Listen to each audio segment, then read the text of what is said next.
মানে একাংশ দুষ্কৃতিকাৰীয়ে খুব দুৰ্ভাগ্যজনক। আজি আমি উত্তৰ পূৰ্বাঞ্চল সংখ্যালঘু ছাত্ৰ সন্থা চমুকৈ নেমচু বিটিআৰ সমিতিৰ তৰফৰ পৰা আমি ধিক্কাৰ আৰু গৰিহণা জনাইছোঁ।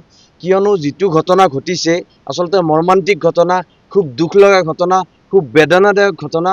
কিয়নো আমি আহি দেখিবলৈ পাইছিলোঁ আচলতে এজন ব্যক্তিয়ে মানে এই অঞ্চলত আমি যেতিয়া আহিলোঁ, অহাৰ পিছত আমি গম পাইছোঁ আৰু বিভিন্নজনে আমাক কৈছে যে এজন ব্যক্তিৰ লগত কোনোবা কৰিম আলী বুলি আমি গম পাইছোঁ নামটো, তেওঁৰ লগত কোনোবা এজন ব্যক্তিয়ে মাছ ধৰিবৰ কাৰণে গৈছিলে, বড়ো সম্প্ৰদায়ৰ লোক এজন। তো যোৱাৰ পিছত দুইজনক চোৰ বুলি টাৰ্গেট কৰি লৈ পেলাই যি ধৰণে গুৰুলা গুৰুলিকৈ আচলতে ৰাইজৰ দ্বাৰা প্ৰহাৰ কৰা হ'ল, এই কথাক বাৰে বাৰে আমি ধিক্কাৰ আৰু গৰিহণা জনাইছোঁ।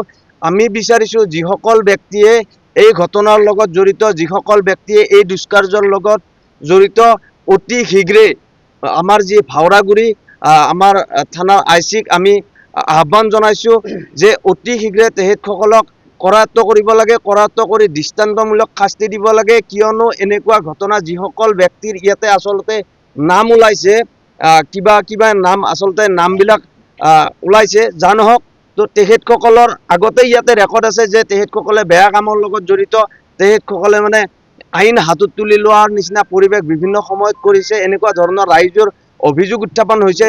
কিয়নো এই ক্ষেত্ৰত যিহেতু তেখেতসকলৰ নাম ওলাইছে, তেখেতসকলে বেয়া বুলি ইতিমধ্যে ৰাইজে কৈছে।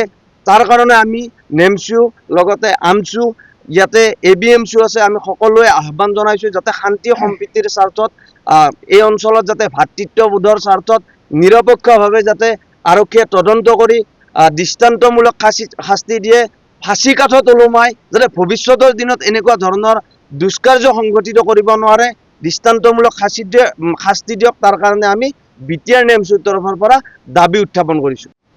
প্ৰায় 7 বা 7:30 বজাত আমাৰ ভাওৰাগুৰি অঞ্চলত যি ঘটনা হ'ল, এই ঘটনাত আমি অতিকৈ মৰ্মাহত হৈছোঁ, আমি দুখ পাইছোঁ আৰু এই ঘটনাকাৰীক আমি ধিক্কাৰ জনাইছোঁ।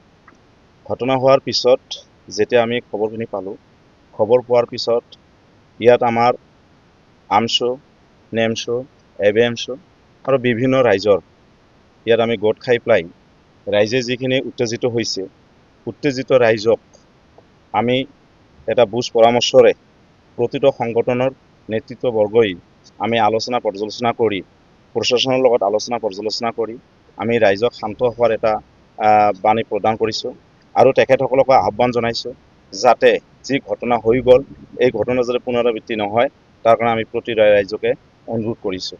আৰু ক'ব বিচাৰিছোঁ যে আমি প্ৰশাসনৰ লগত কথা পাতিছোঁ, প্ৰশাসনে আমাক কথা দিছে ৰাতি বা কালিৰ ভিতৰত তেখেতসকলে যি কেইজন আসামী আছে তেখেতসকলক গ্ৰেপ্তাৰ কৰিব। আৰু ইতিমধ্যে পুলিচে 2জনমান গ্ৰেপ্তাৰ কৰিছে বুলি আমাক কথা ক'লে, বা আমি হয়তো আমাৰ প্ৰশাসন বিভাগৰ পৰা আমাক জনাইছে।